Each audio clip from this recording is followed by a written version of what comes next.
Blog Talk Radio. I know my daughter's out there somewhere. Okay, and she has welcome the other half everybody. of this heart. Oh, here we are. I didn't think we were getting music.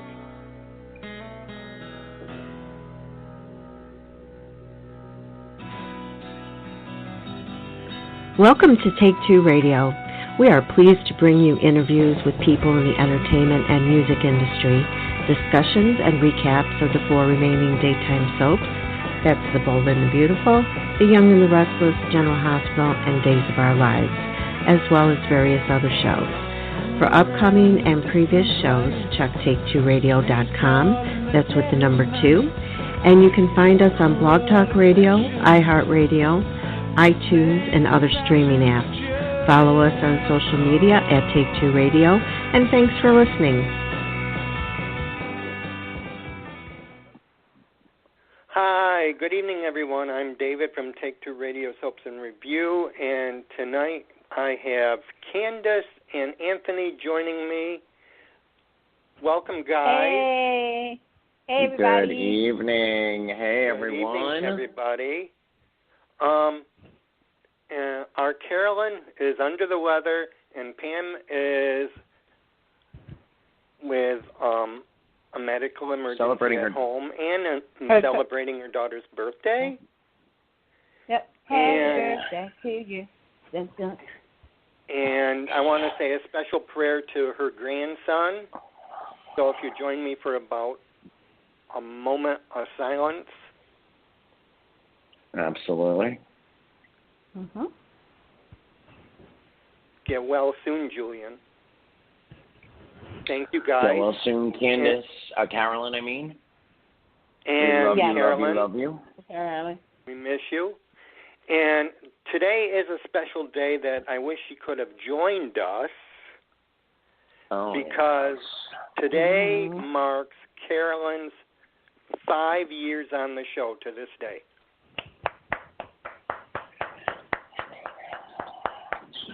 For she's a jolly good queenie. For she's a jolly good queenie. For she's a jolly good queenie. Which no one in Salem can deny. No one in Salem can deny. That's right. No one in Salem. And I think, well, Candice, you read the notice on the chat, right? So, well, do you think it would be nice if we make a special announcement that we will try to be quick and curt and hopefully Blogspot is having some issues, and if in case we get cut off early, we're making the announcement now. We're going to be briefer than usual on the 4 shows to make sure that we get everything in. But in case we get cut off abruptly, it's not us leaving you flat. It is Blogspot, and we will resolve that by the time we get back in 2 weeks. But hopefully, let's dive right in. Let's dive right in. Candice, what is wrong with Young and the Restless? What do you mean what's wrong with Young and the Restless? Okay. Go ahead. Before she starts, I have to say I filed my separation papers, and I'm expecting some support payments for emotional distress. Young and the Restless and I are definitely having some marital issues right now. Yes. I am in counseling with Young and the Restless right now. Before I do my separation papers, we're going to try to work through this because there's some potential. There's some potential there. Obviously, everybody, the story is out. Billy did it. He posted the article about everything Adam has ever done since he was from 11 years old until Justin Hartley left the show. So, of course, with the article was ripple waves of different emotions, which also uncovered I wouldn't say a secret, but I'm glad they tapped on this, was about faith. As most of you guys remember, if you're a Young and the Restless fan, when Michael Mooney played the role of Adam, there was the whole situation of Ashley, Sharon, being pregnant, desperation, swap babies, and Faith was that child. And so years later, it seems that they talked to her, but they didn't fully tell her all the details. She had to find out, as we all do about the news, on social media, which also led to some kids bullying her. This is where, you know, I got to say this. This is why I said we're in counseling, Young and Restless. It's things like this that I applaud, because of course, we would think that, you know, the ripple effect. Chelsea, Sharon, Nick, Phyllis, of course, Victor, of course, da-da-da. They brought up a story that I think, I mean, even though I'm trying to remember, Josh was sort of there for that part, but I think it went on a little bit with Jill Phelps. They kept on something that, you know, it was a blip. It was definitely a big moment. But, you know, you always question, okay, do they know? Have they told her? And I love the fact Ashley was there. I was like, what? I was like, we're talking about this. Another thing that with this storyline, I love to see the dynamic of Billy and Lily, because Lily was pissed off. But then, you know, again, like a TMZ, like a magazine article, when they have an exclusive, people do turn away from it at first. Like, you know, in your head, people are like, oh, that's disgusting. How could you? Oh, wait, what? It's trending? What are they talking about? Oh, let me read this.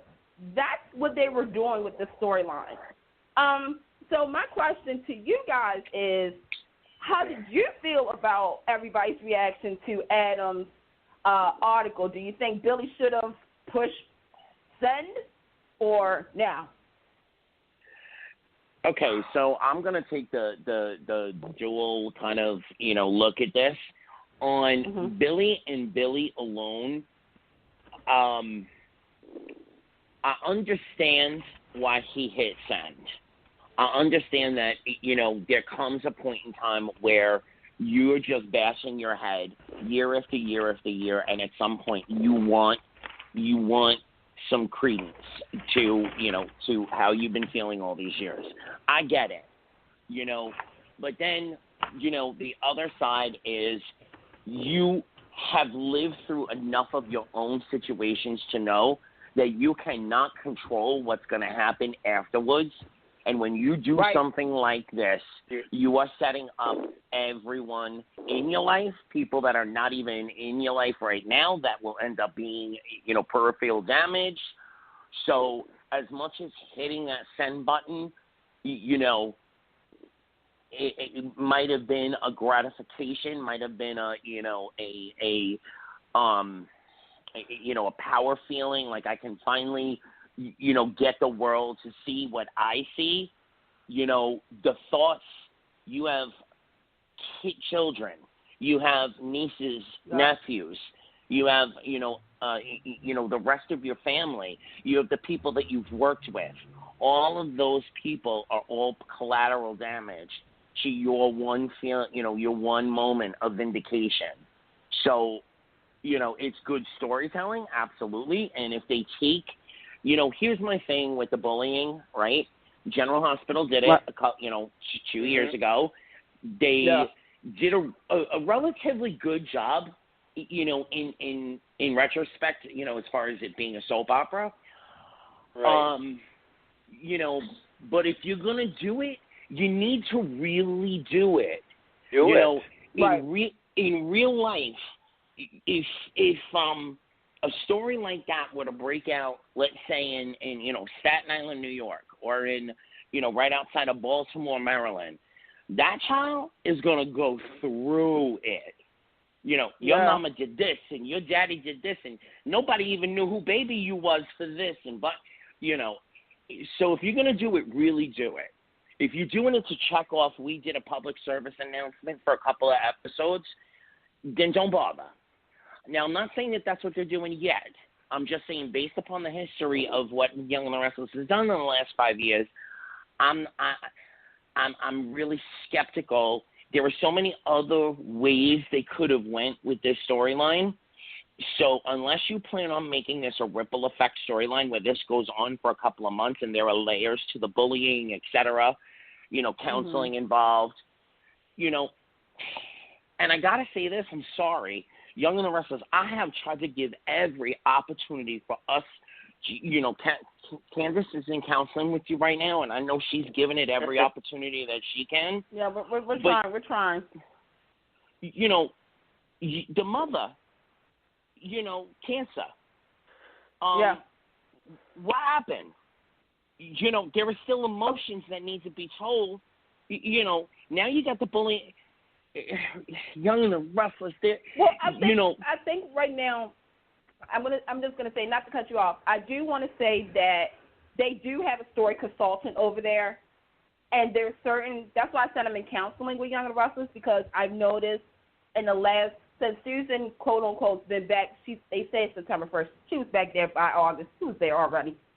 There are certain storylines, like sections of the show, that has actually gotten better.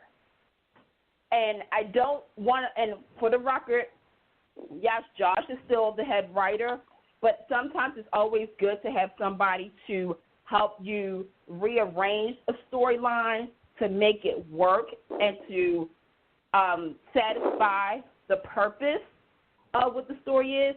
Regarding Sharon's cancer, Anthony, what I'm going to tell you is stay tuned. No, and I get that, but if you're going to pull up the bullying thing, that's not the only emotion she's going through. Remember, the only reason I said bully was because of those two girls, Ava and Sammy. I see what you did there, Young and Restless, by the way. Okay. I texted her and said, "Are you sure that that's really your mama? Are you sure?" And I do hope, even though, of course, right now a lot of shows don't have a real big team scene. General Hospital, I'll talk to you later. Right. But with Faith, and this works because, first and foremost, this is why I've always said I do not want the role of Faith to be recast. I know that one day it would, but we have grown up with this young lady. Yeah, so there's more of a it's like if they do this storyline, we've gone through it with her and Darcy. Shout out to Darcy too. But it's like, okay, Faith hasn't really been exposed as much as like a Victoria or Abby or, to the world. She hasn't really been exposed of the negativity that her last name and her family carries. So I am curious if they're going to go there with Faith, and you're right. If you're just going to do it for a 6 to 8 week arc, don't bother. If this is going to be a permanent thing where, Okay, so I'm gonna cut you off too and jump right on top of the big white elephant that's standing in the middle of the room. Her mama, for all intents and purposes, it's under control right now, but her mama, for all intents and purposes, is batshit crazy when things don't go the way Sharon needs them to go. She has, and I say that in jest. Now I'm going to say seriously, she has dealt with her mental issues well in the last couple of years based upon, who's writing, so on and so forth. But the fact of the matter is, she has issues. It should be a part of the storyline, especially Sharon, and possibly, Nick and Nikki. They should all be saying right now, okay, before this goes to a place where it's so dark we can't, we can't help her, we need to get her in help now. You know what I mean? Yeah. Like, there's so many beats to this story. If you're going to do the story, do the story. Do it, and I will take this elephant for a ride right through the town square with you. But if you're doing it just for the pop moments, then don't do it. That's what's got me so like, because we all saw what happened with Alzheimer's. And they played it so good for a couple of months. We were on the edge of our seats, and then they went all kinds of cuckoo nuts with that storyline. Used the Alzheimer's to go with plots and machinations, et cetera, et cetera. We had this weird-ass diary. Did it exist? Didn't it exist? Pages were ripped out, trying to make this this woman who was already dealing with Alzheimer's thinks she was crazy, Yeah. So now you've got an incredible little actress in the girl that plays Faith. I'm sorry, I don't remember her name at the moment. You've got an incredible actress that could take the material and really do with it. So I'm really, really, really hoping that they're gonna do this story justice. Yeah. I hope so too. When you wish upon a star.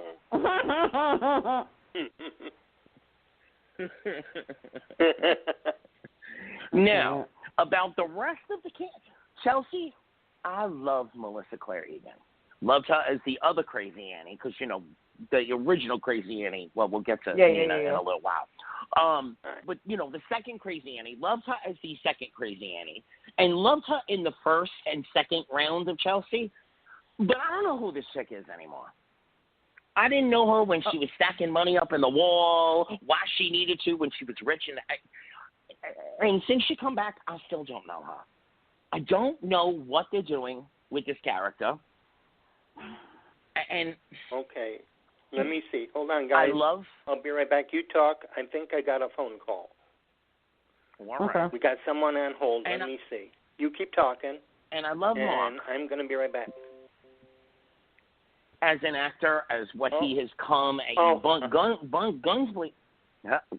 Dude, guns blazing. As an actor, I do. Right.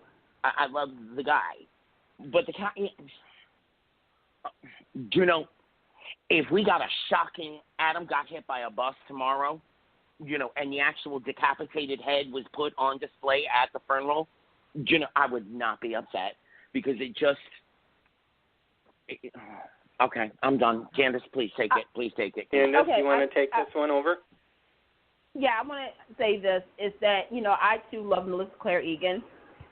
I thought that her last run when she took off, when they, re-tapped into her con artist lifestyle, was a great way to kind of send her off instead of having her be the princess on a pedestal. When they brought her back, they did it. Okay, this is why we're in counseling, Young and Restless. You did Chelsea's return all wrong.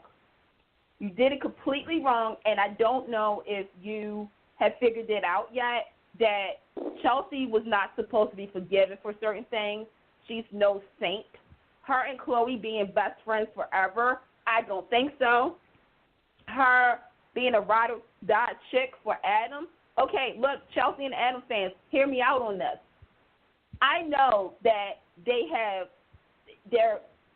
supposed to be together. At the same time, I don't think they should be together because there's so many they're not Victor and Nikki. I'm just going to say it. They're not Victor and Nikki. The fact that Chelsea, has to play kind of second fiddle to Adam's life choices while he's doing this, talking to Sharon and stuff like that, to me, I'm like, what? Now, I will say this. I was pleasantly surprised that she brought up Johnny. Yeah. Okay, me too. Oh, yeah, that me was. Too. I was like, what? I was like, okay, this is where viewers of Young and the Restless, especially newer viewers, if you're just joining us, Johnny is her child. She gave up that right. It was a long, nasty story. It was so juicy at the time, but now when you think about it, it was kind of like really, okay, let's go there. But anyway, she's constantly it's getting a little tiring, to be honest. But yeah, I like Missy. I question sometimes. I'm like, where are we going at with her? Because I'm starting to see a person at the end of the road putting up a wall, putting cement and putting bricks up, because I feel as though it's about to become a dead end. Because you've already forgiven Adam, you've already forgiven Chloe, you're bickering with Nikki. Like, this is wash, this is like putting your laundry, hit pre-wash, cycle, then take it out, repeat. I don't get it. And of course, she's jealous of Sharon. Of course. But I mean, again, that's one thing that I actually give kudos to the Young and the Restless for right now, because during the whole Justin Hartley era, it was as though Adam and Sharon never knew each other. It was, right. you're my brother's wife, ex-wife, whatever you are. Did we have? No, that was a dream, right? That didn't really happen. So at least they're giving a little bit more of a good nod to history. I loved what I don't like about the Young and the Restless in the last bunch of years, which I see setting up all over again, is what I'm going to call the Delia syndrome. They use children to justify plot points that really don't resonate. Yeah, and it doesn't resonate well with the audience because, Maxie and Barbara Jean, BJ, General Hospital, okay, that storyline was explosively not controversial, but it was like, oh my God, are they going? They're going there. They did it. They did it well. Since then, I can't think of a storyline involving children in that mode that is really done well. And they keep using children as, plot justification, plot point, yada, yada, yada. Faith has the chops to actually play out a storyline, but if you're only going to use it to justify the angst of the other characters, don't do it. And the same thing, with Johnny. In real life, every single person in that kind of situation would be saying, what's done is done. You can't rip anything with the child, this and that, blah, blah, blah, blah, blah. Do you know what I'm trying to say? It's only in the soap world do we get the suspension of disbelief, et cetera, et cetera. But unless it really goes with a well-marked storyline, don't do it. Learn from the lessons that you've already done. You basically rewrote the whole Delia history, yada, yada, yada. Nobody's even feeling bad about Delia anymore because there was so much insanity involved in the last 2 years around Delia. Don't do it again. Okay. No, here's the thing. It's because when we get to another show, I'm going to say how much I'm. To me, okay. When Justin Hartley was playing the role. Listen, you whiners, stop, or I'm going to cut you off. Really? Oh no. Really? In case you guys don't recognize the voice, say hello, our faithful leader. I don't know her. I didn't hear the whole conversation. I was just playing with you guys. See, it was a serious conversation we was having about a serious matter, and you just made it funny. Wait. So now that you're here, are you staying with us for a while, or should we go to General Hospital so we can talk about your Peter before you go again? No, actually, the only thing that I'm caught up on is Young and the Restless and Bold and the Beautiful. So I am not staying. I'm just waiting for my husband to get home so we can sing happy birthday to my daughter. And happy birthday from us, of course. Yes. Thank you. So did you see guys the note we did too? What? Did you see the note I left you? What we did before we started? I have no clue what you're talking about. I've been dealing with. So we sung happy birthday. Yeah, we entertained everybody. We sung happy birthday. Oh, okay. And thank you. we had a moment of silence for Julian. We did. Mm-hmm. Well, he's not dead, but thank you. Well, for his good health. Yes, I know. Well thank you. I appreciate it.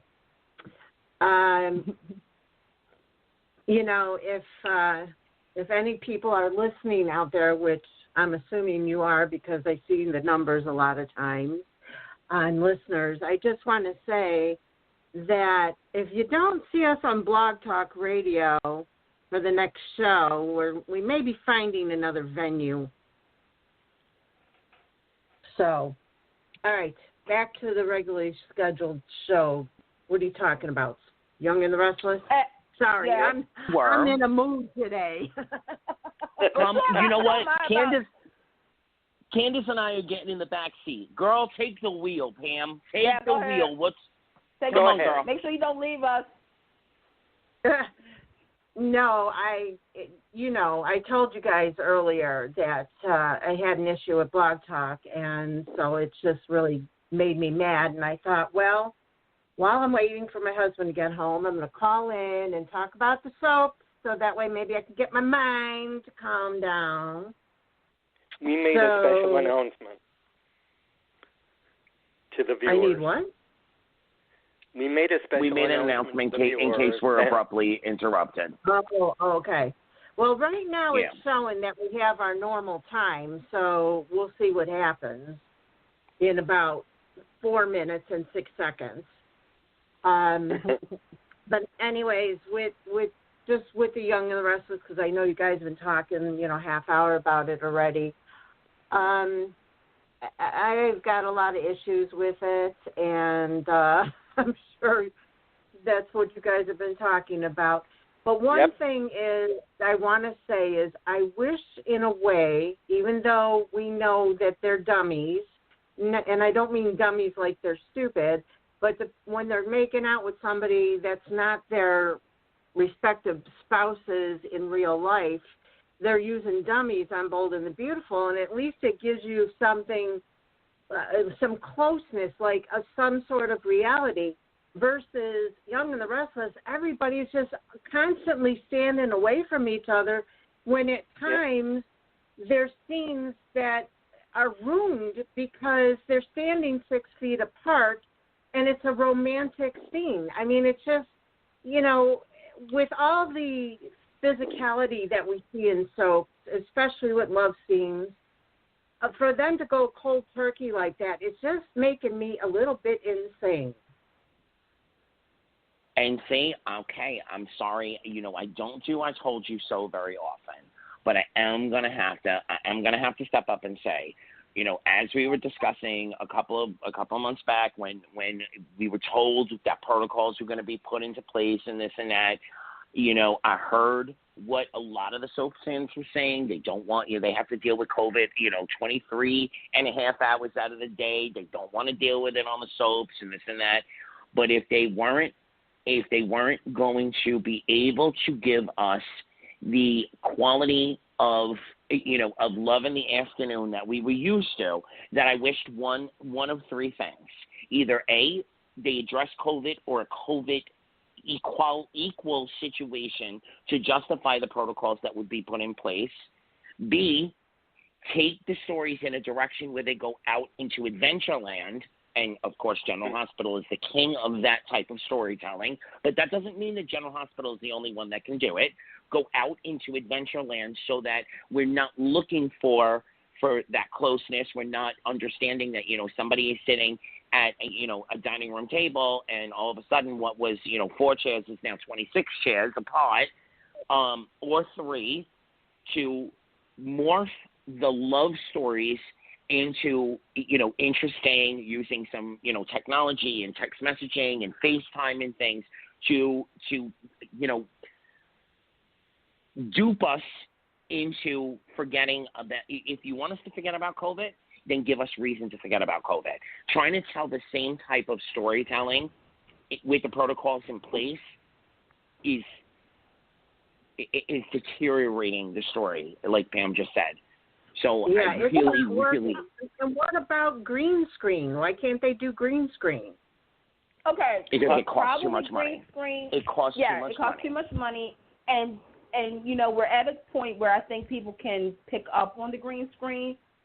A certain ad that was ran a couple of days ago, you could tell that there was a green screen outline of it, and I think. Okay, so with Young and the Restless, there was technically a love scene. There's been 2.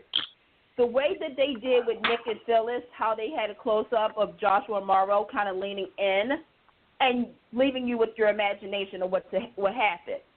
And then you have, and this kind of goes into the next storyline, even though we're mad at you, Billy, but we still love you for what you did. with Elena and Nate. Now, you talk about something, I was like, okay, all right now. I was shocked. You know, so, well, here's the thing. This is why, again, Young and Restless and me are in counseling. Because for a year now, you guys heard me and Anthony complaining about the quad. We was like, okay, at first it was Elena, Nate, and Devon, right?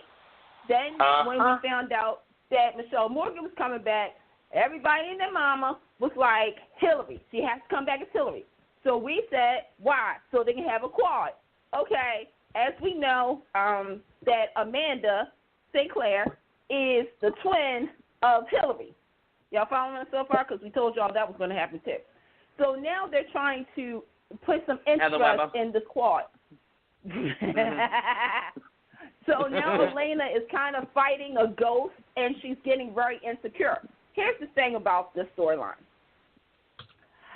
The fact is that they're reopening some feelings that should have been already set in motion a year ago. Well, they kind of did, and then they dropped it. But then, they dropped Jed. Yes. They dropped it hard.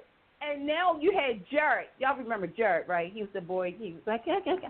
So he came into the hospital, into the clinic, I should say.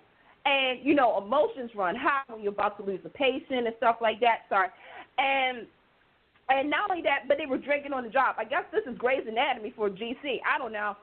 And then, you know, Elena is dealing with the whole thing about Amanda / Hillary, Devon's feelings, you know, and Nate is kind of like, I'm here for you. Okay, and wait. The next thing you know, Hold up. I got to stop you right there, because when the husband and the whole name thing came into play and so on and so forth, you know, it harkened back to Bold and the Beautiful, when all of a sudden a woman who gave up her baby, so on and so forth, turned out never to have been a woman in the first place. Now, Bold and the Beautiful, I give you credit. Y'all turned that storyline all the way around, and we forgot all about who she was when she first came to town. But Young and the Restless has done nothing to give us an assurance in this storyline, except more weird questions. I feel like I'm watching Lost meets Genoa, you know, Lost from ABC, that weird show that every year they had a different mystery going on, and we never found out what the history was of any of the mystery. I feel like we're in the same place in Genoa City. Well, the quad makes sense, and yet it doesn't make sense. In fact, it doesn't make sense in such a way that it makes you disinterested in what could be a really good storyline. Well, okay. Let's be real for a second. We're all still fans. We've been watching since we were babies. All right. Here's the deal. I'm just going to sum it up in one word. Well, not one word. 4 words. Okay? You ready, Anthony? I'm about to give you 4 words. Neil, Drew, Malcolm, Olivia. Okay. Oh, I see your little comparison there. Okay. Here's the thing. I'm there with you. Devon is Neil. Nate is his father / his other father, Malcolm. Elena is Olivia. And some people say, well, this is why Hillary should come back so she can be Drew. Not necessarily. What they're trying to do, they're trying to put, and this is, again, why I say right now there's certain sections. They're trying to make not the quad, I shouldn't say that, the trio. Actually, I'm not going to say that. Elena, more full-rounded. Because if you remember, she did have some insecurities, and they dropped it. You guys may have forgot that Nate and Elena was flirting at one point. They dropped it. And so now you have Hillary's twins kind of shaking some stuff up with Nate, Devon, and Elena. And that's fine.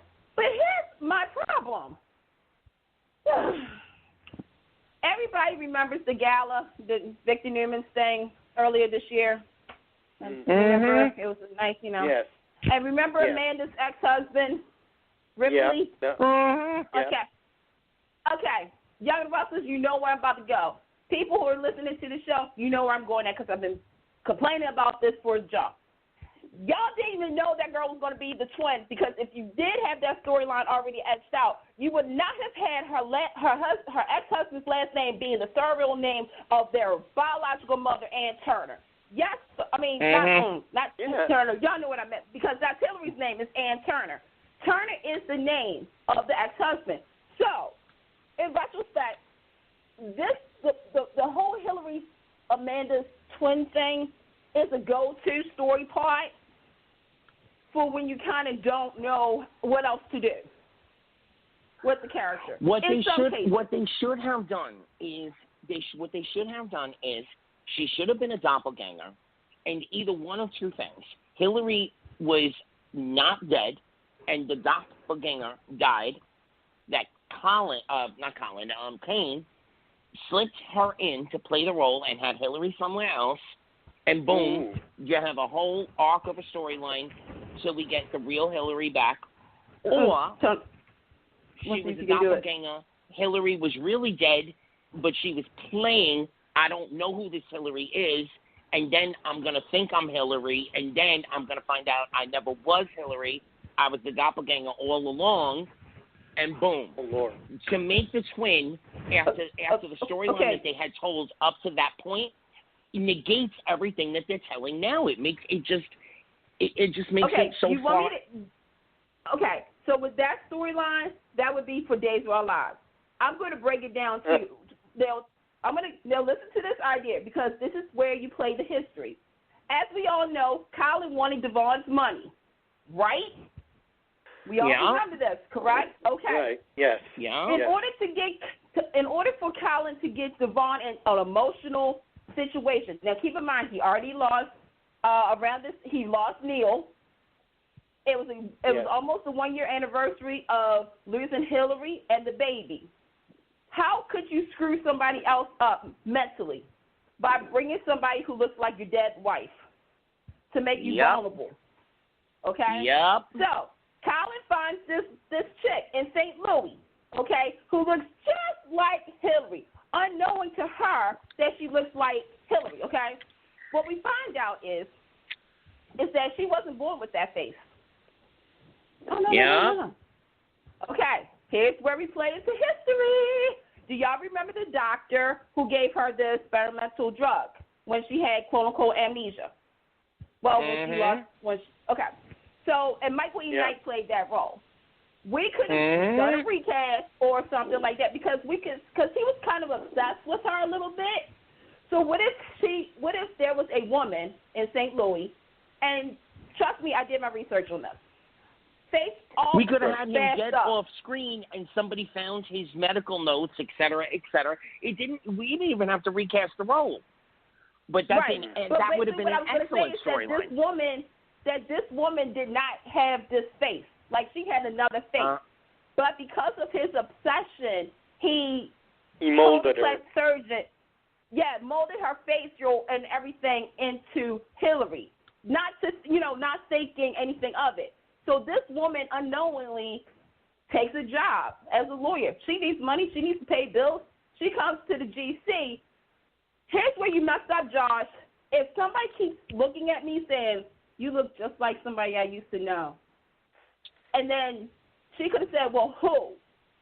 Who do I look like?" And she finds out about Hillary, and she goes on the website. You could have done this storyline at the same time. And then she would have said, "Wait a minute, that's my husband's name. That's my ex-husband's name. Uh-oh, there's something shady going on here."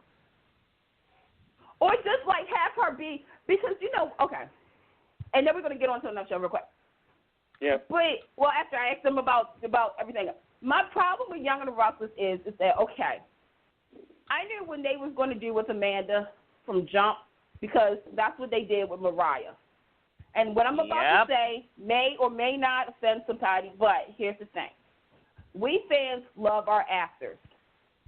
We do. Sometimes we can't accept them leaving the show because they brought their character to life 5 days a week.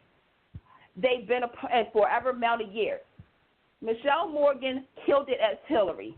Literally, she was the successor to a Jill Abbott, throne Drew's throne. She had her own throne ready for her. And, yes, when it was revealed she was coming back, me personally, I was happy. Because I was like, okay, Young and the Restless I've done this before where, you know, she's going to play. Like, obviously, like with Cameron, we watched her grow up. When they brought her on as this new character, it was completely different from Cassie. It was completely different from Hillary. But when you come in a roadblock, you have no choice but to make them a twin. And I think one twin storyline is okay. But you can't have the same thing happen again. You could have done, Josh, this is where I'm getting, okay. My therapist told me it's okay for me to say this. Josh, you could have pulled with Gone Light, and I know people sometimes say, Candice, you need to get, but here's the thing. Gone Light did it right. There was a character named Richard. Y'all remember Prince Richard? Yeah. Yep. Of St. Christopher? All right, he died. Rest in peace, okay? And then all of a sudden, Bradley Cole came back as Jeffrey O'Neal. Not a twin. Yeah. Not a twin. Yep. So to me, you can do certain storylines like that. It's fine to do. I mean, Adrian, Bonnie and Adrian, they're not twins. That's true. So how come I just don't understand twins on soap sometimes? Like, neither are Melena and Hattie. True that.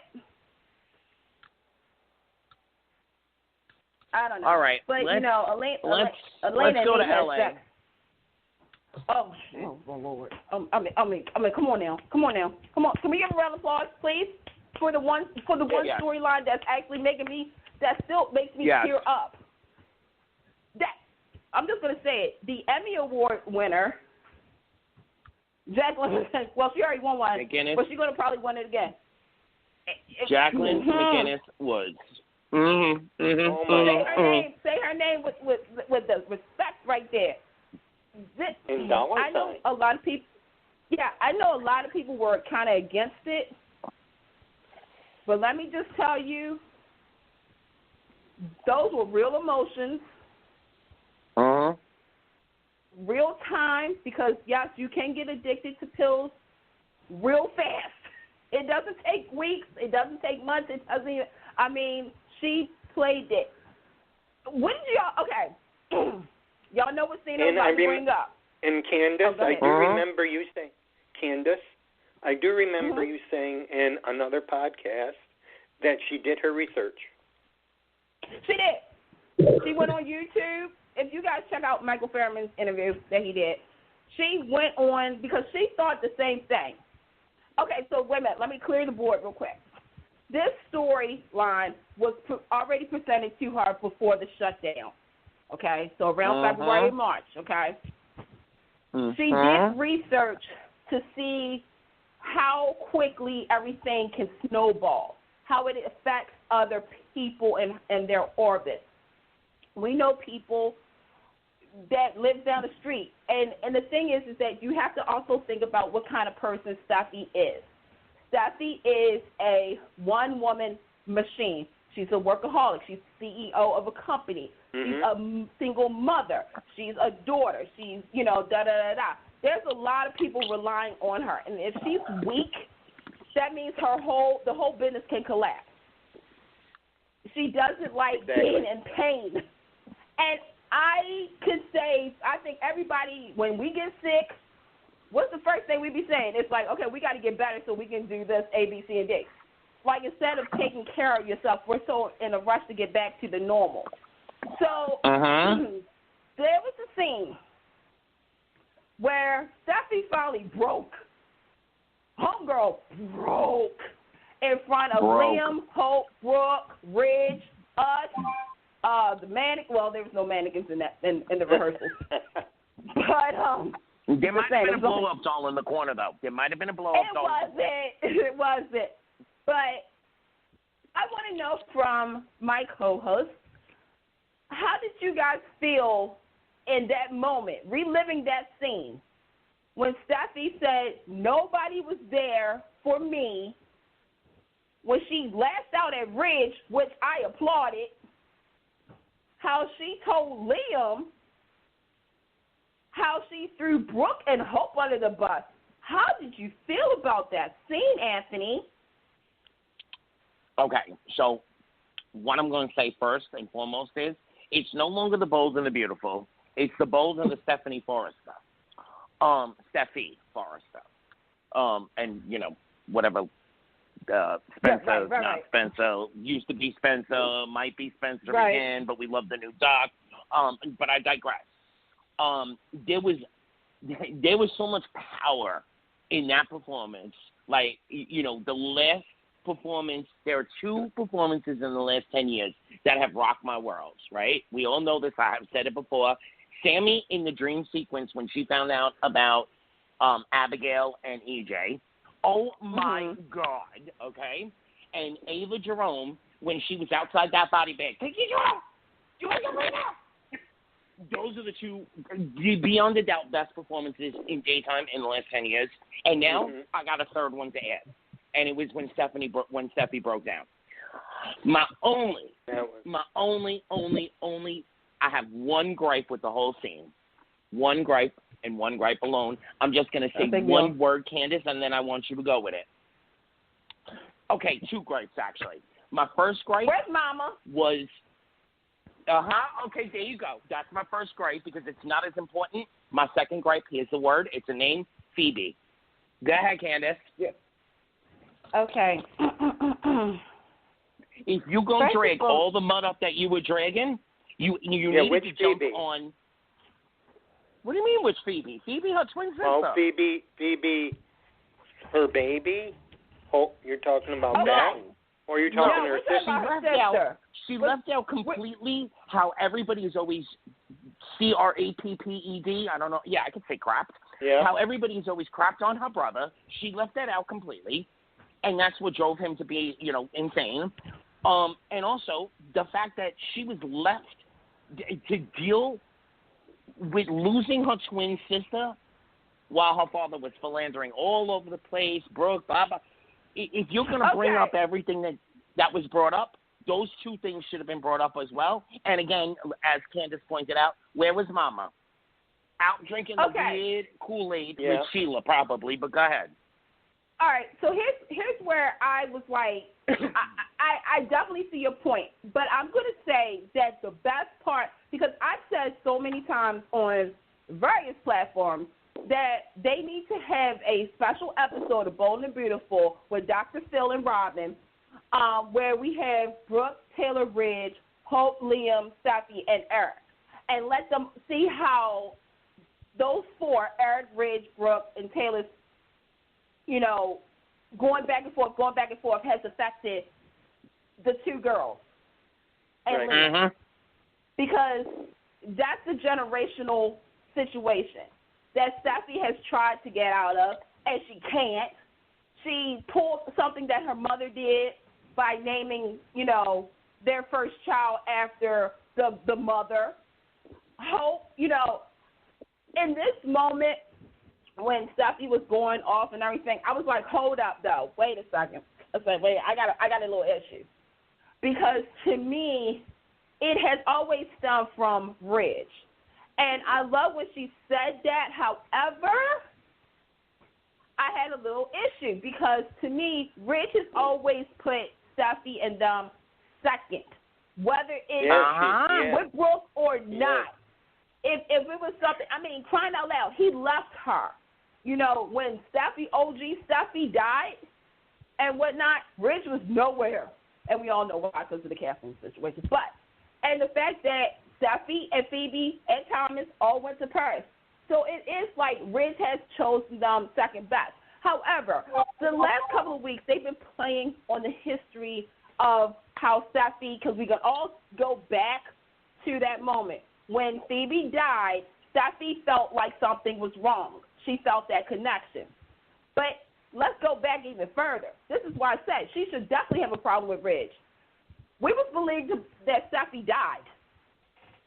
Do y'all guys remember Morgan, the kidnapper, the crazy psycho girl that? Yeah, I remember. Yes. So to me, she's had nothing but, like you said, disappointment. And it's all stemming from her father. And this is why, Brad, you should have called somebody, Lisa Rinna, Hunter Tylo, who else did I say? Julie Pence, somebody to play Taylor, because to me, if you're going to have all this animosity against Rich, you better have something against for your mother, because Lord knows Taylor was no saint. With the Forrester kids, it's in their DNA to be messy at times. Yes, Thomas does have a mentally unbalanced mind. That's in the family. That runs in the family. Yes, it does. But with Steffi, I felt like somebody, I don't know if this is going to happen, but I felt like Steffi should have got a slap from somebody. Probably me, if I came through the door. Because I'm like, you're the one who's still continuing to... Wait, here's who Steffi should have got the slap from. She should have got the slap from Hope. Because at this point, as much as Steffi, and of course she's coming from the addict mind and so on and so forth. Right. But Steffi played the games between her and Liam. Stephanie. Well, not even that. But it goes back. Computer. Okay, take Liam out. Wait a minute. Phil, this is why I said take Liam out, because my thing is that, okay, there was a scene, and I'm glad somebody posted it, where once upon a time, Rich called Hope his own daughter instead of just saying Hope. They really had a father-daughter connection, even though really Nick Maroney had the father-daughter connection. But that's a different story for another time. The fact is that wait, Candice, if you're going to go down that rabbit hole, though, you got to go all the way. You got to go all the way. They had the potential to be sisters. And there were moments back in the day. They had the potential. It wasn't Hope who didn't want to have the sisterly relationship. It was Steffi. Steffi was the one. What I'm saying is that there was jealousy in that too, because remember years later, Steffi said, I don't like you calling my father your father. He's not your father. And I know, but that's when you say that somebody should have slapped her, it should have been Hope. Because honestly, it's I'm going to feel for you, I'm going to be with you, I'm this, I'm that, when it's convenient for you. When it's not convenient, when all of a sudden you got angst about your daddy again, now you want to hate me. And it's been that push and pull. Before Liam ever came into the picture, there was that push and pull between Hope and Steffi. Right. And the thing is that, okay, I love that it was addressed, that Hope, because I think fans forgot this.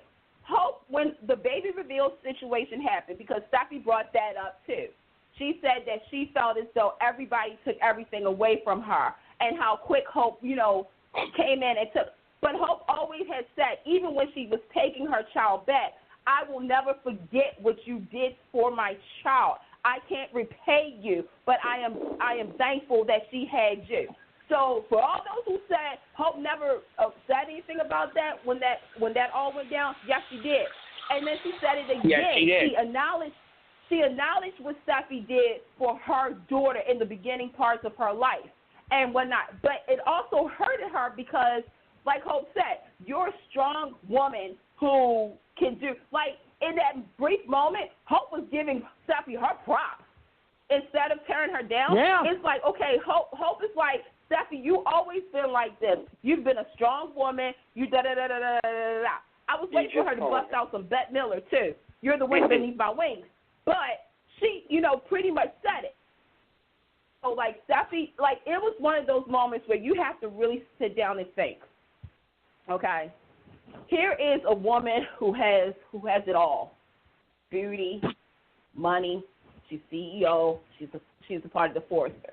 Guess what? She's not immune to being in pain. And I love the fact where she said that she had to do a lot of things on her own. You go through the whole history of Steffi Forrester, right? Go right now on YouTube after you listen to the show. This girl has put up with so much and been able to not really express herself the true way that she could do it because she saw other people not being able to do it. Think about it. She's been through all the Spencer men. She says Liam is the love of her life. So, Bill and Steffi fans, don't come at me. Yes, I know what you're going to say. But here's my thing. If she wanted to get away from Liam, she would not have been, and I know what y'all going to say. She was with Bill first. Yes, she wouldn't have got with his brother or his daddy. I'm sorry, right. but I got to say it.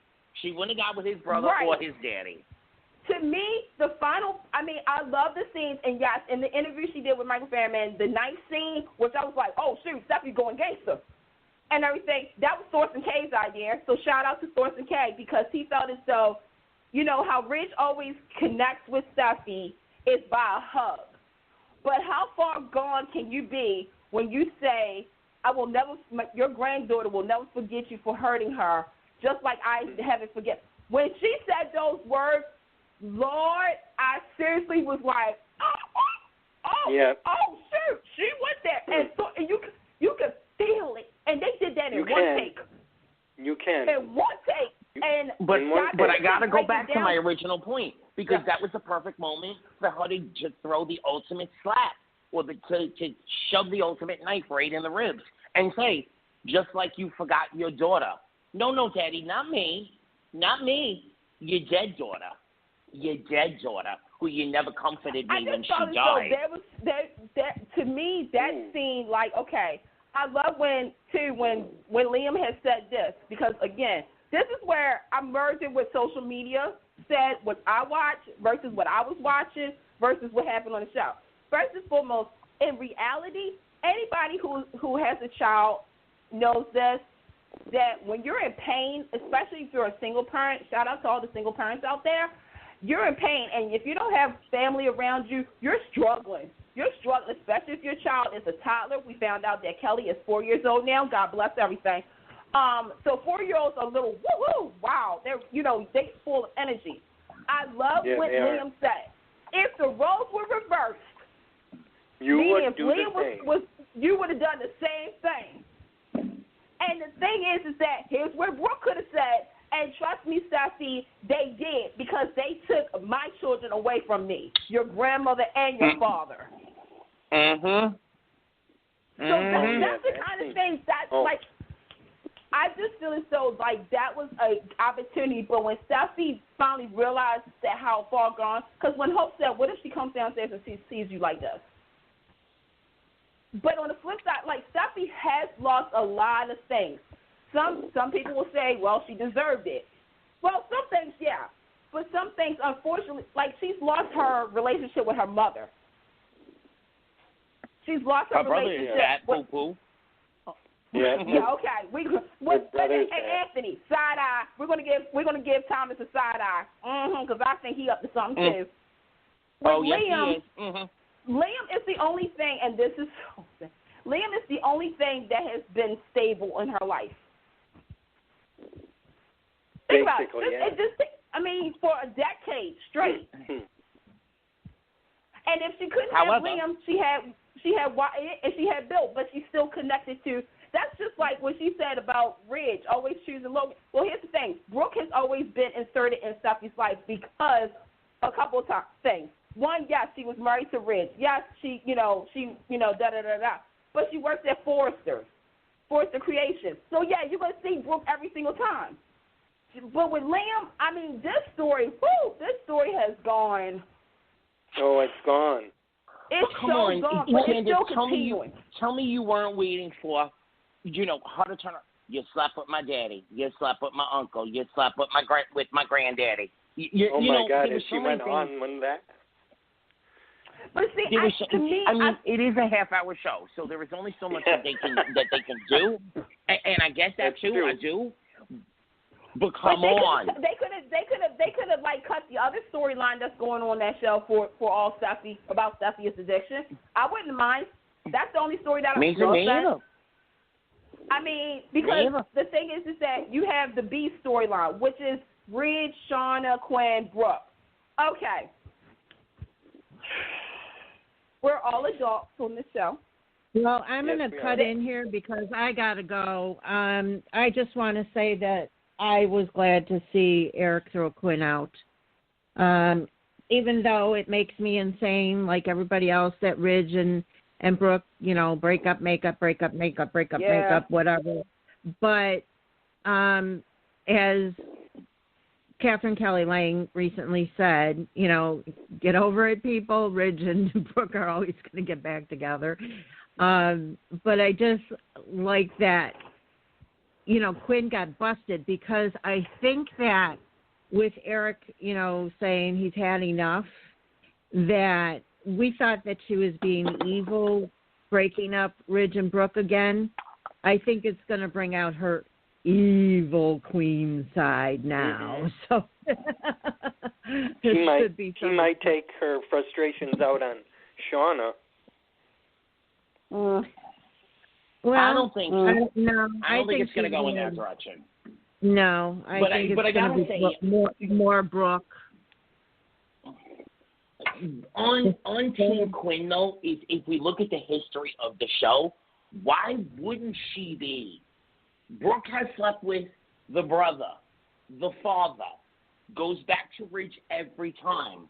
Ridge has made children with another woman. Forgot those children, goes back to Brooke. Bill, Katie, all collateral damage, if you really think about it. Brooke and Katie basically have always been collateral damage to the Brooke and Ridge show. So I get where Quinn is coming from. I do. Well, I do too. But it's just, like I said, it's just something that's going to always happen. Brooke and Ridge are always going to get back together. I mean, you can never. Bold and the Beautiful wouldn't be Bold and the Beautiful if Brooke and Ridge didn't get back together at some point in time. I was actually hoping somewhat that her and Bill got together, but then again, I didn't like that, that affects Katie, because, poor Katie.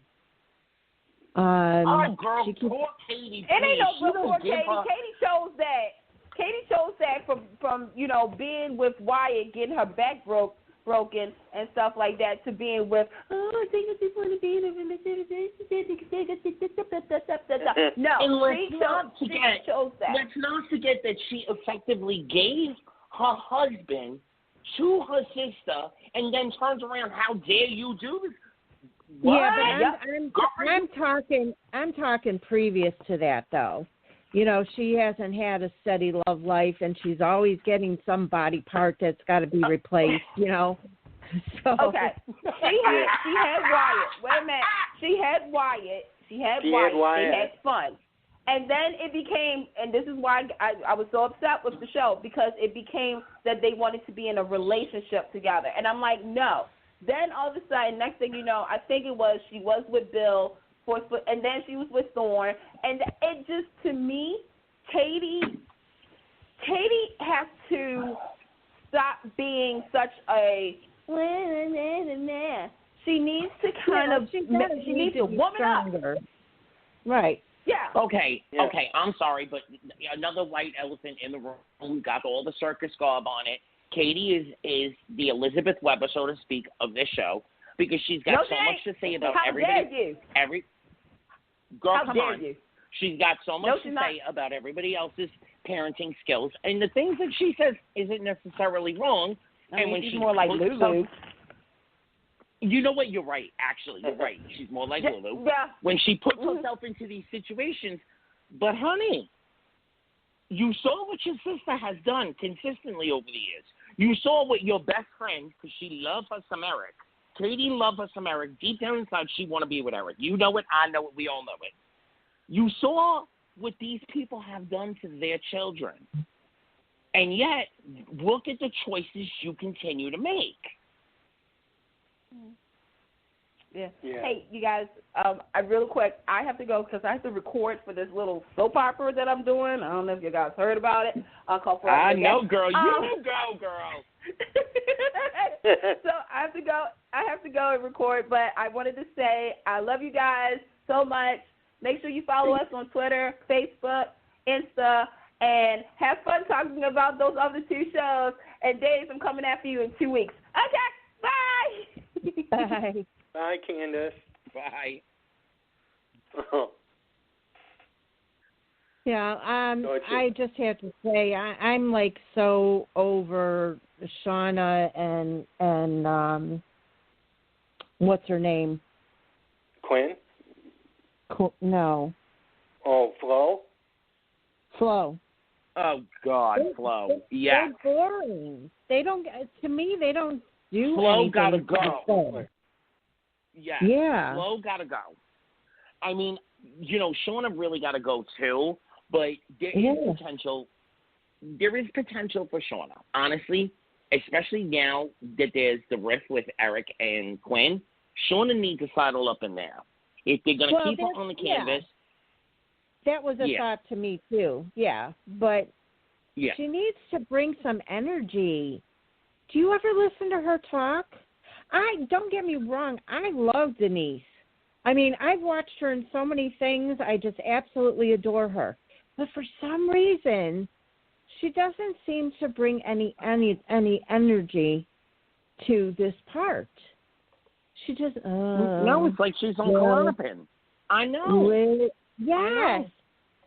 Ridge, well, we broke up, and he was the love of my life, and I will never love any. That's how she sounds to me, and that's not what I'm used to seeing from her. Yeah, it's a little. What's the word I'm looking for? Inane. She's dialing it in. She's dialing it in. Honestly, somewhere deep inside, she must have decided to herself, this is a paycheck. I'm going to do it for as long as I can collect this paycheck. But I'm really not invested in actually telling these stories. And for whatever reason, okay, she's hot. Basically, that is the reason. Because she's hot, the powers that be at the Bold and the Beautiful are okay with her phoning it in. Yeah, I mean, they've got to realize, that she can do better. She has been better. There's so many roles. I mean, I just absolutely love her in like, just to name one thing, one of the Christmas movies, or there's a couple Christmas movies she did with Patrick Muldoon. I mean, I just don't get it. I really don't. And if she wants to keep that paycheck coming, she's down to one paycheck now, okay? She's not on the housewife no more, so she needs this paycheck. She needs to work it. But honestly, Pam, when you look at the canvas, the years of Bold and the Beautiful, what it comes down to is Katie, Ridge, Bill, Liam, Hope, Steffi. No one else ever gets the true juice. Once back in the day, when Sheila was around, when Nick Maroney first came on, you could have three storylines that had juice, that had merit, that had you on the edge of your couch going, what? Hey, ho, ho. Now, the way that they write the story, the way that they tell the story, there's only one story and the rest is I'm sorry, but I'm going to say it's filler. And she's acting as though the rest is filler. Mm-hmm. When I feel things really changed is when Stephanie Forrester died. Yep. Oh, just about. Honestly, it's when both of them. When Ron Moore, and I love Thorsten. Thorsten. I love me some Thorsten. And he's a great Ridge for the Ridge that he's playing. But when Ron Moss left and then Stephanie died and Flanagan, what's her name in real life? Susan Flanagan. When Susan and Ron left, the show honestly still has not fully recovered, basically. Well, I heard something. I don't know who said it, but I heard that someone said, and it must be someone in the business, who said, Ron Moss is a wonderful guy, very friendly, but he can't act. I don't know who said it. I can't remember. Well, I'm going to keep my opinion to myself as far as that's concerned, because he's not on the show, so I'm just going to leave it there. Yeah. And honestly, if they had to recast the role, which they obviously did, they found the absolute best recast that they could have put into that role. Yep. Name me somebody else that could bring the fire that Thorsten brings to the role. I mean, look at what happened. Look at what happened with Ingo. Now, I'm loving everything that Ingo's doing right now on General Hospital. You know, you put him in a role that absolutely could have taken off really, really well. It just wasn't. The Brooke, Ridge, Bill, Eric, Steffi, Liam, Hope, coagulation, you know, Rick, Maya, the 7-Minute Sasha, all the different, sideline storylines that have come through, and some of them have been really powerful. They're never gonna match the attention and the fire that is, the Brooke, Ridge, Liam, Hope, Steffi. Even when they brought Taylor back again, I kept saying, what is she drinking? What Kool-Aid is she drinking? Because this is not the Taylor. This is not Taylor. Who the hell is this woman? Because the storyline for too long has been Hope, Liam, Stephanie. Okay, then we put Wyatt in there. And basically, when Hope was gone, Wyatt was Hope. Now Hope is back. There's no room for Wyatt. Okay, first he's with Flo. You barely see Wyatt. Exactly. Oh, my God, by the way, Courtney Hope? I was just what a going missed to up. say. Oh, my God. Oh, my God. Oh, my God. But looking at the time, we should go to Salem, I guess. Yeah, we should. We should. Yeah. Well, like sands through the hourglass. I could tell you how behind I am on that, so I'm going to just let you guys go rattle, roll with that.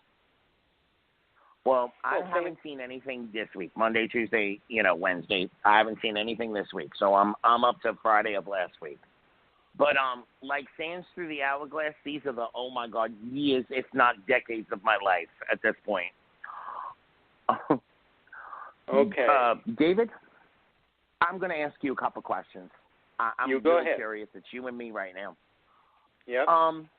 Jake, let's go with Jake first. Yeah. What would you like to know? He hasn't been around that much. Only to I don't know. It looks like he's taking an interest in Kate a little bit. Do you think he wants to get on Abby's good side? Well, yes. Now, if you look at him paying attention, and you stepped right into what I'm talking about, actually. So he's paying attention to Kate, and he's paying attention to Abby, right? Yeah. You don't see, or let me rephrase that. Do you see that down the pipeline, we're going to find out that he has way more knowledge of what's going on in Salem than he pretends to have right now? There's something I think they're playing him down, but yeah, I do believe you. Yeah. All right. It looks my next question. To me, it looks like they're playing him down. My next question to you is, what happened to Sarah? What happened to Sarah?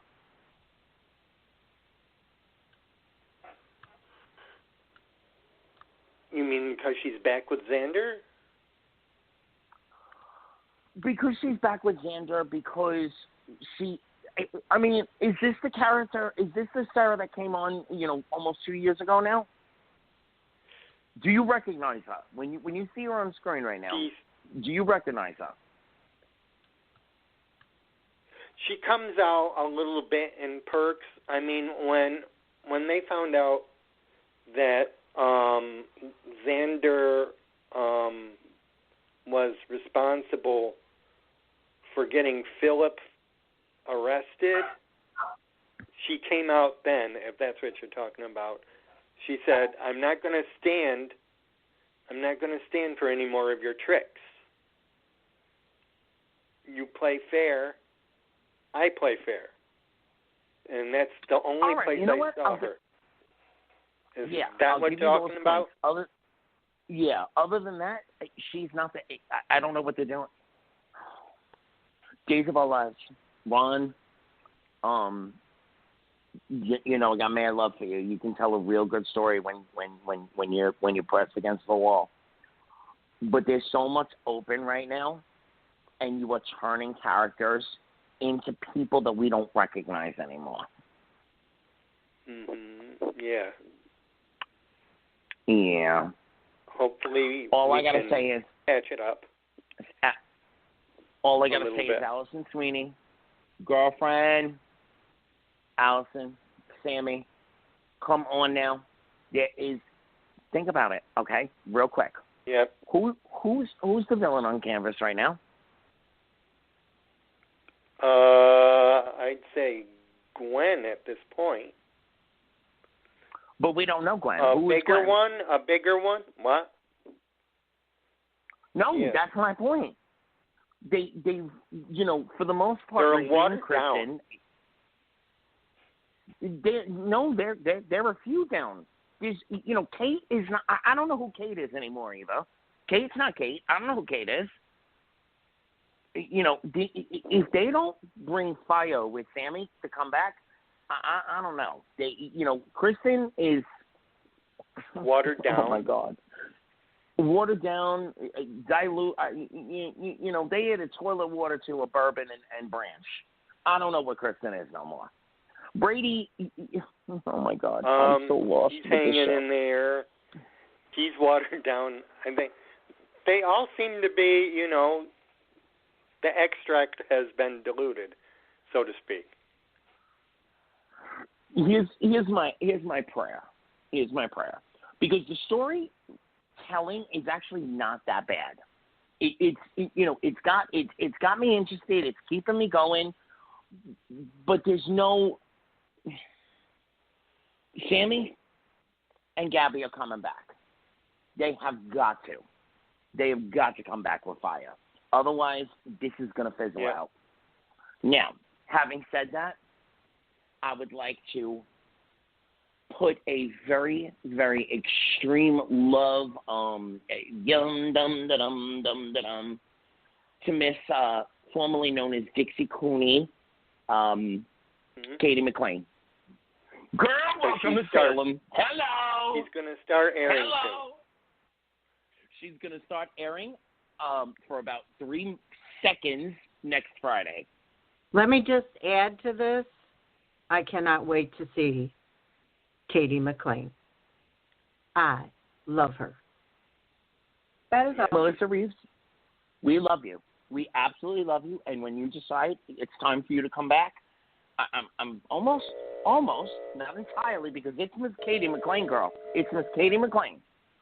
But I'm almost sure we'll be willing to welcome you back. But I would love to. I am dying to see what Katie can bring to this role. I really am. I am too. And what is that? That is the fire alarm outside my building. Oh, okay. It's not Block Spot telling us to get the hell off. All right.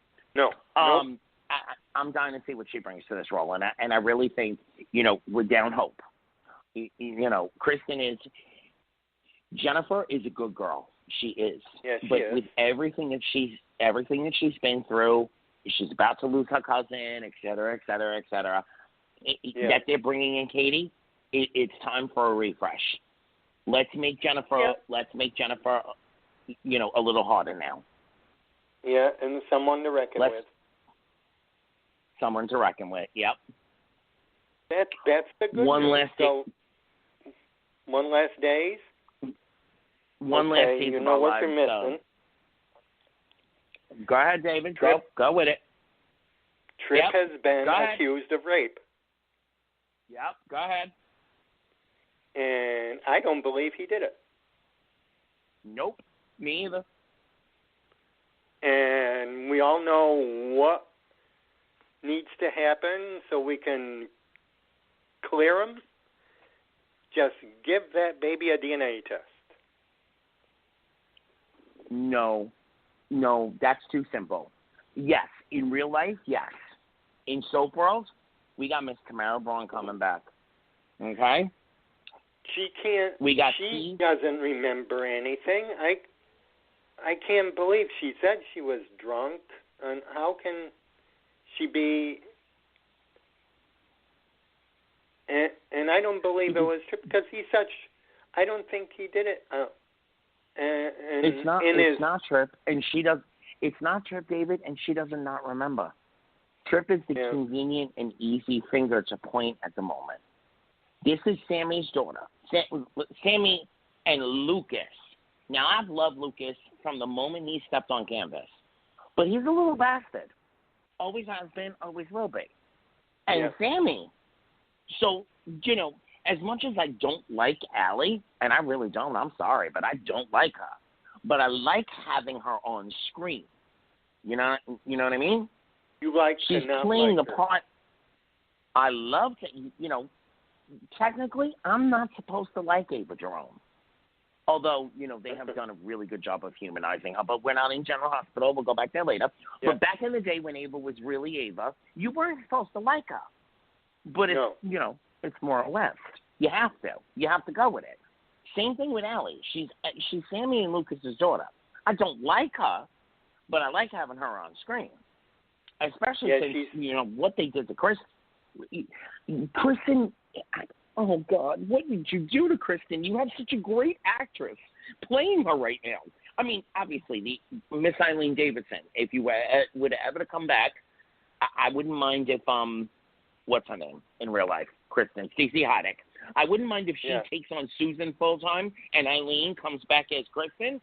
But since Eileen's not coming back, you have this powerhouse actress. What did you do? What did you do to this character?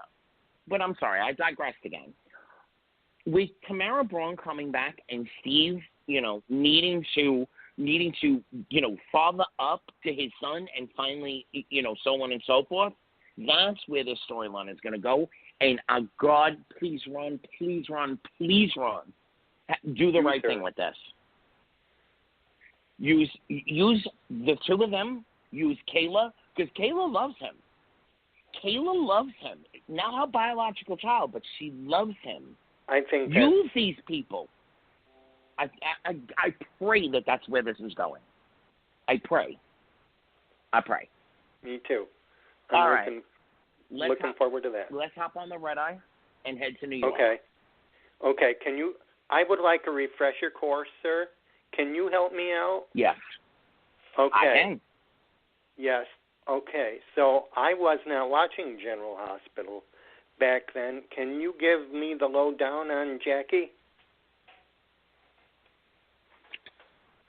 On Jackie Templeton. Mm-hmm. Okay. I can tell you what I remember, which is not, you know, the full-on arc of her storyline. But she had a major flirtation going on with Robert Scorpio. Jackie Templeton was trying to find out what happened to both her sister Laura and Laura, who, you know, is Laura Collins, Spencer, Laura Collins, Weber, all the iterations of. So and I know something about the disappeared in the fog or something. Yeah, so at one point, everybody thought that one Laura was the other Laura, blah, blah, blah, blah, blah. She ended up falling in love with Robert Scorpio. He kind of loved her, but was still kind of hanging on to the whole Holly thing. But as much as, you know, I could give you, you know, more of a backstory if I actually went back and looked at synopsises and things, this is General Hospital. The backstory doesn't matter that much. What they want you to remember is that she was together with Robert Scorpio, and she was the one that broke, and basically, you know, Laura was not dead. Where Laura was, our Laura Collins, you know, Weber, Baldwin, Spencer at that point. She was the one that broke the fact that she was not dead at that point. That's what she's memorable for. Oh, and the fact that she did a lot of aerobics. Because that was back when Richard Simmons would pop in, you know, hey, sweating with the oldies, and she looked, and you know, I heard Demi that Moore. she was, Susan Moore. They said that somehow she was involved in that story too. Yeah. That they said that she found the body? She found Susan's body. Okay. She found Susan's body. and she knew that Susan had given birth. So I have a feeling that we're going to get a rewrite to history, and it's going to go back into the Jason Drew Franco thing. I just have that feeling. There's going to be more to the Susan Moore storyline as things go down. What do you think of Kim in the role? I can't say right now.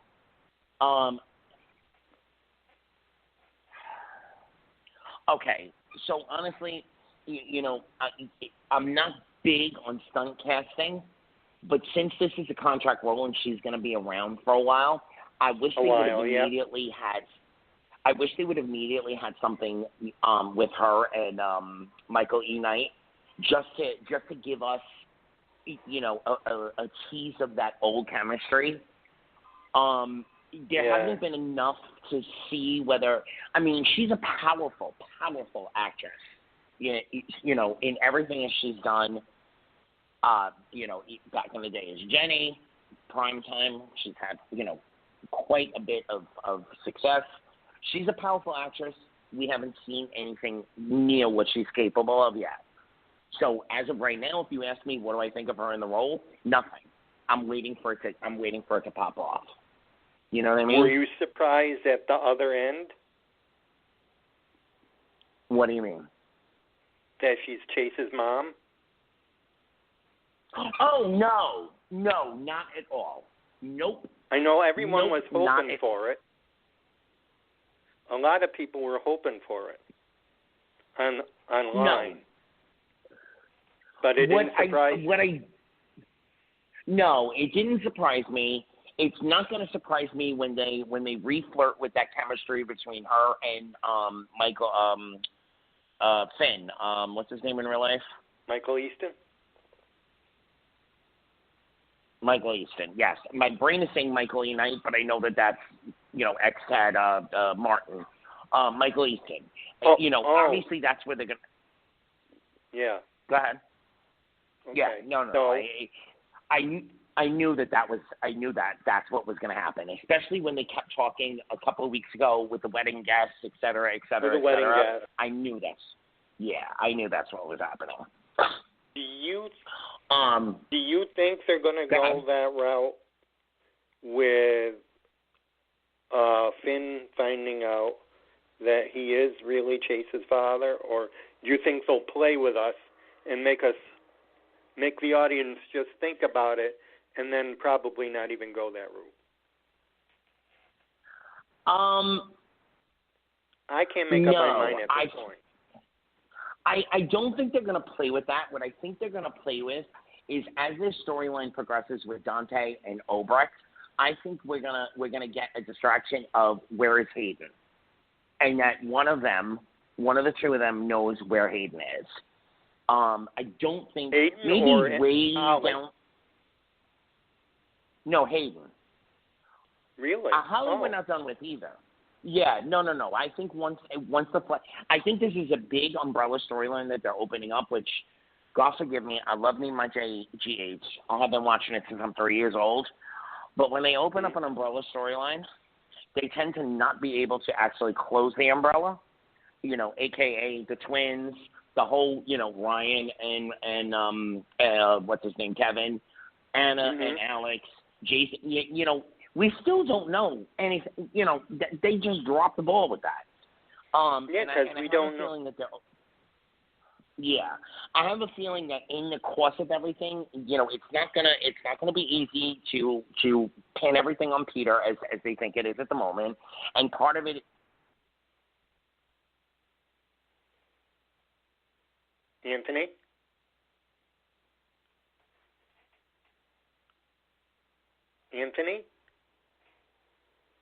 I lost you. You there? Are you there still? I'm sorry, my internet's off for a minute. I am. Oh, okay. I think that in part of all of this, when they can't fully get on Peter, there's going to be that get Michael Easton completely, the Finn character completely invested. That's where I think this is going. Maybe once all this is settled, they'll play around with Chase being really Michael Finn's son. But I don't think so right now because the age difference, it just doesn't fit right. So, So right now, the only reason we know for sure that he resents her is that his father, Greg, married Jackie way too soon after his mother died. No. He married There's got to be more. her. He married her. She was dating Finn.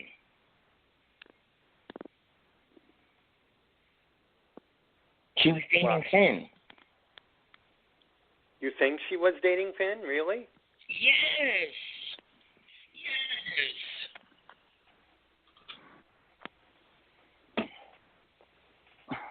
It wasn't just that he married her too soon after mother died. It was the fact that she was his girlfriend.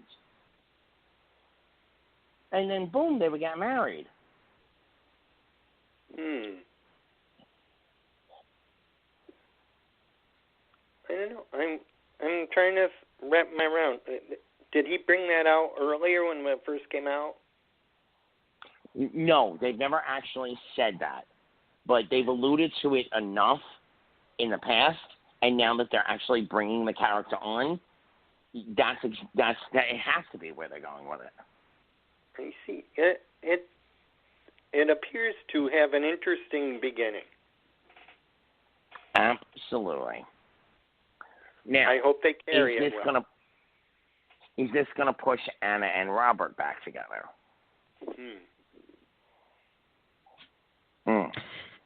Or will Anna go to Valentine? That's what I'm hoping. That's exactly what I'm hoping. But he's don't always forget, had a thing for her. Don't forget, there's still Alex out there. I know. And Holly, I love how they do that. Do you have any knowledge on how they put Emma in there? Emma was recording with a green screen, and they've just sliced and edited those. She's still in England. They just sliced and diced her recording. And the only reason that came about, by the way, is because Finola in Brooklyn Ray Seltzer had such a success in Enter Exit that they said, okay, we can make this work with Holly, with Emma Samms. Oh. Mm-hmm. Which mind you, Emma Samms' guest contract states that she's going to be involved in 27 episodes. We've only seen her in 2. So. Oh, really? There's a lot more to be. Yeah, there's a lot more to be told with that story. So, we saw a while ago that after Robert and Olivia and Ethan left, someone made a call to say, it's okay, they're gone. I don't want them. They won't know that Holly is with you. And we flashed to a screen, and I do recall, because I listened to the last show that you guys did. And do you still believe that's Alex? Yes. That's holding Holly? I do still believe that's Alex, yes. Mm-hmm. Although, I have a secondary theory. All I'm going to say is one name, Tracy Quartermain. Oh, I have a whole storyline in my head how it could be. I do. I don't. If General Hospital could pull that off, I would be beyond. I would be beyond happy. But I think it's Tracy I think holding Holly. Ooh. Why, Anthony? Because the whole Valentine power play with ELQ, the history with Valentine, Anna, and Alex, the Luke history from back in, it could make a really, really interesting storyline. Unless we find out that Jane is coming, which she said she was open to continue, to popping in and out going forward. But unless we find out that she's actually coming back, right now I'm still with it. It's Alex. We know that Alex is Peter's mother. We know that Alex is still basically on the hook for all of her crimes and has not gotten, her blatant immunity. We know that Dante, the doctor with Dante, is in cahoots with someone. So yes, we know that he has dealings with Obrecht, but I think Alex is the mastermind behind it all. Well, I'm behind, but that makes sense to me. Yeah. That would solve a lot of... It would wrap up a lot of storylines in a great way, and hopefully it does. And it could, and Pam is going to be very happy for this, it could be the road to redemption for Peter as well. Of course I'm happy about that. Yep, she's happy. Don't you mess up my Peter. Don't you think? I have to ask one thing. I mean, one of the reasons, you guys know behind the scenes why I'm behind on things and stuff, what's going on. But one thing I have to know is because the second reason I'm not really watching, or I'm behind, I should say, it's not that I'm not watching General Hospitals. I usually, what's the word I'm looking for? I binge watch it, when I get behind. Is because I don't want to see Mike gone. So just tell me that they did him justice. Oh, girl. Okay, so we discussed this in the last show, and there were a couple of things that we were unhappy about, but honestly, he got the greatest send-off. Let me just... Do you remember when somebody was sent off recently, and this is like the third time it's happened that we got their send off with Edward and Lila? Mhm. Mike got his version of the Edward and Lila send off. Oh, good. So which means that I'm going to need my 52 boxes of Kleenex then. Especially today. I don't. Yeah. The actual him, we don't, I don't want to give anything away. His actual leaving, the earth, so to speak, is not devastatingly crying. Who came to take him, you're going to love. But it wasn't until yesterday and today that it actually really kind of got, tissue-worthy. Mm-hmm. Absolutely. Well, I've seen somewhere that it was Courtney that brings Mike to the other side. Yes. And it was Alicia Lee Willis. Yes. And it was very cute the way it was done. They had Jason, Joss, of course Maurice, Sonny, and Michael Stella. Saying goodbye to him. And Stella. So... And Stella. I love Stella, don't get me wrong. But, no Christina. Until today. But again, I'm talking about that part. We don't want to give anything away to Pam. I want her to enjoy watching it. It was done really, really well. It was just interesting choices that they made. But yes, Courtney came to take him, and it was absolutely beautiful. And you don't cry. You're not going to cry. It was joyous. It was joyous. Yeah, but things like that, they'll still make me cry. I mean, I've said it time and time again. I'm not a crier. David's the one that's the crier all the time, and I tease him about it. But there's certain things like, when you really, really, really are attached to a character, like someone like Mike, who's been, part of GH's Canvas forever, even though at one point, or when another was played by somebody else. And there's a nod to, there's a very nice nod to that as well. So look out for that. Good. Yes. Good. But, I just have a strong feeling that this will affect me where I will probably be bawling my eyes out. Whereas maybe David won't, and I will. You're on the mark there. I did not cry. See? Okay, I want to punch someone, by the way, and this is a sidebar note. I thank you for, Mike but Nina and Jax were in Ryan's bar in New York City, and they did not have Delia. I want to punch someone. I want to punch someone. Oh. That makes me sad. Uh-huh, me too. They should have, that was the perfect setting, and, maybe Eileen wasn't available, but, God, that would have been great to see her again. It would have been. Yeah. All right, so the two of you, I have to ask, do you think Nell's really dead? No.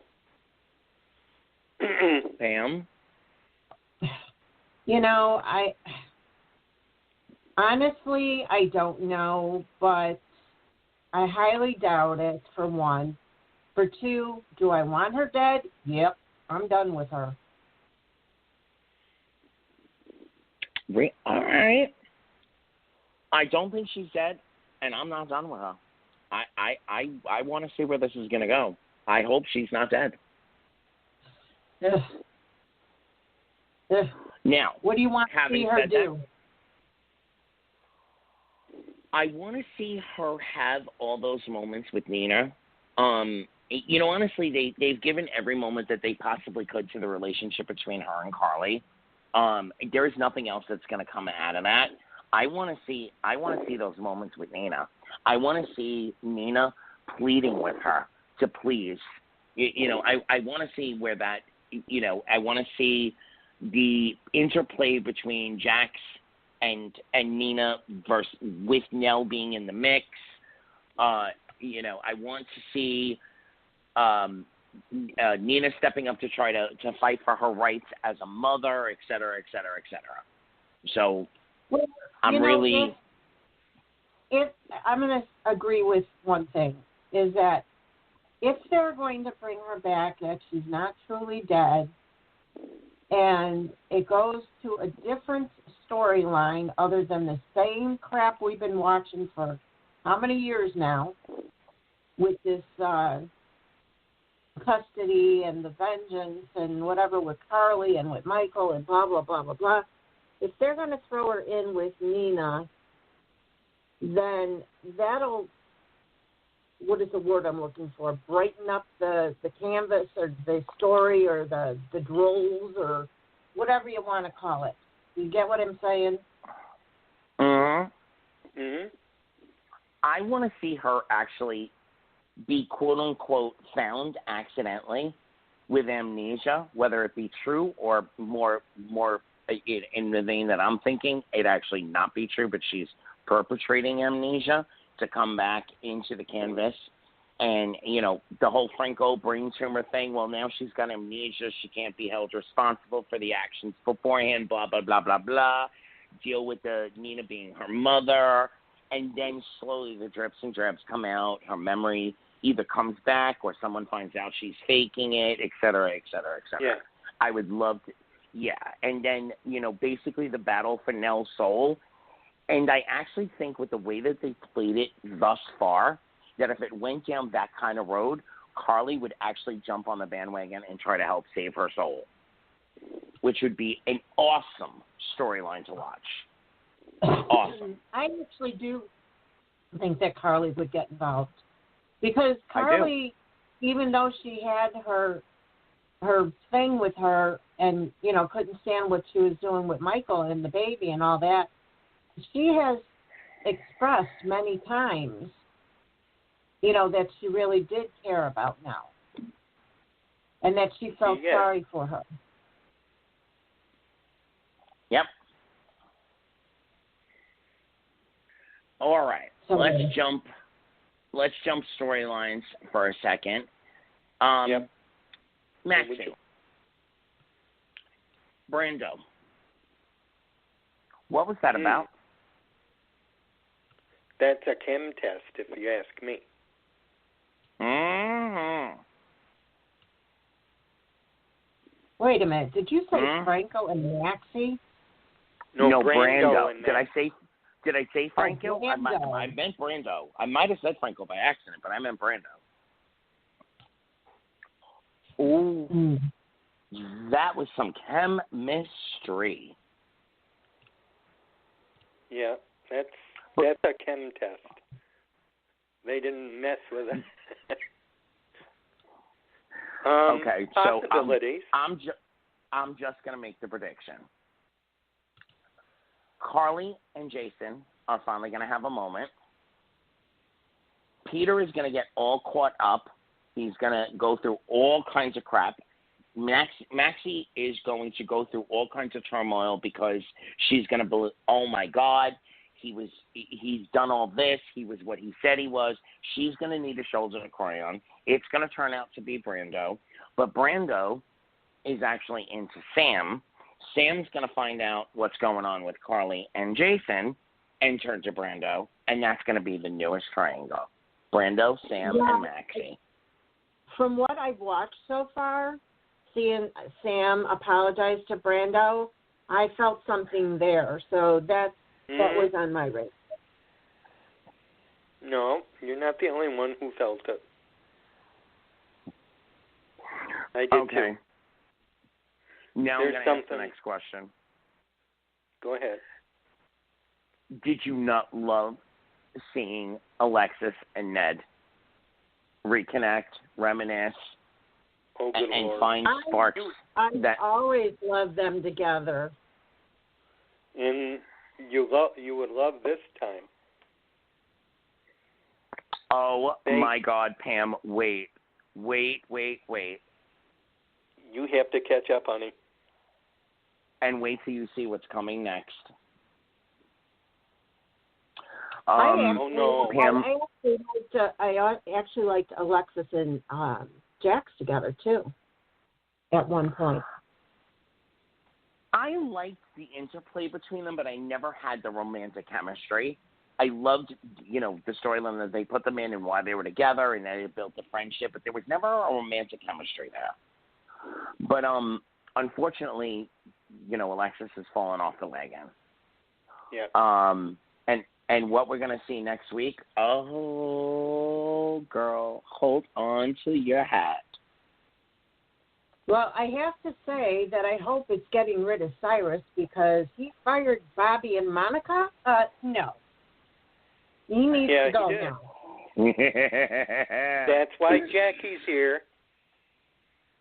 Yes. But the teasers that are out there have gone exactly where I think it's going to go. Cyrus has something to do with Luke and Laura when they were on the run from Frank Smith.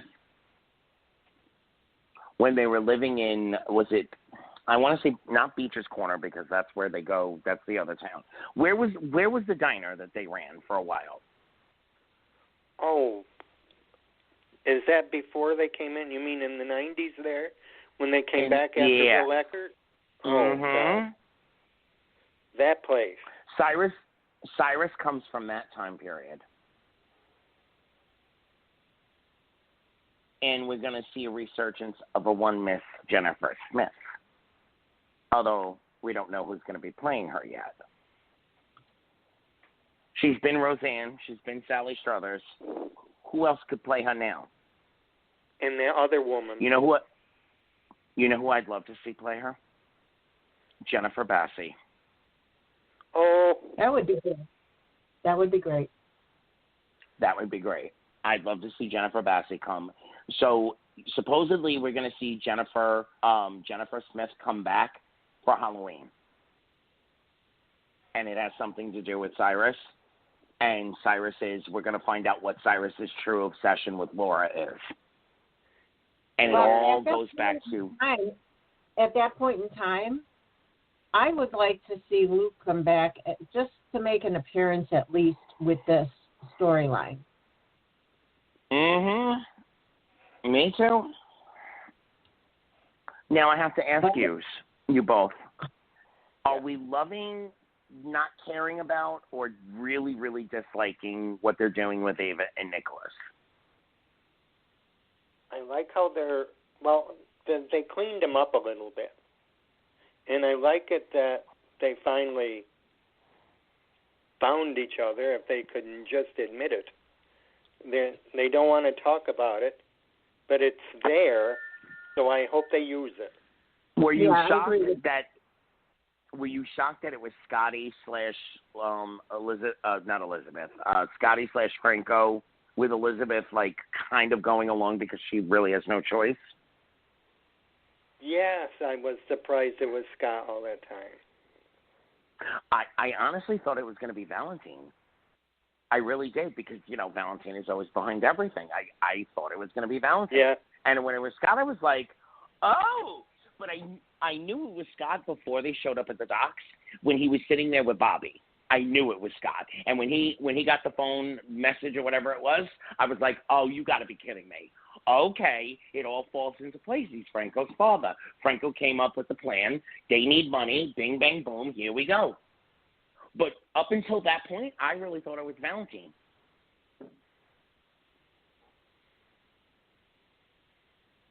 Well, I can't talk on that because I haven't seen that yet.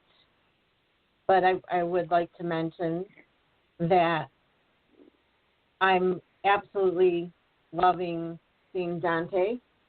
And it totally broke my heart. And I know you guys already talked about this because it's a couple weeks ago. Outside the door. It broke my heart when Olivia was outside that door. Oh. All I can say is thank you, Frank, for finally giving Olivia stuff. Lisa Lucicero is such a great actress. And they finally gave her something awesome to play with. Oh, and Dominic crying, I mean, was just, those were real tears, and it just, sometimes, people cry without tears, and that drives me up a wall. He had real tears. It was just heartbreaking.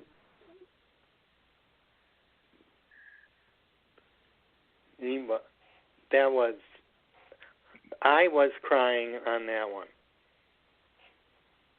I didn't cry, but it was heartbreaking. Well, the spoilers that are out right now have Dante getting back involved with Brooklyn.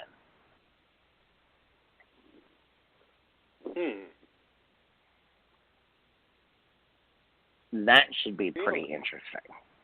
Mm-hmm. Now, his mama is married to her daddy. Wait, what? She's going to leave Chase then? Well, they're not together. He's just being a really good guy. Yeah, he is. But, everyone will, the call online is if he can't be with Willow, then they're saying Brooklyn. Except Dante's coming back to town. Yeah. And the spoilers that I saw said that there's going to be a couple of moments between them that cause everybody to take pause and take a look. Now, whether Dante is doing that to get inside information or because Lulu wants nothing to do with him, don't know yet. But I like the little play of that. And, of course, Brooklyn's going to be all in for it because she can't wait to stick it to Lulu in every which way she possibly can. I think that's true. That's true. That's the truth. Which, honestly, I always loved the character of Lulu. I really did. But the last couple of years, honestly,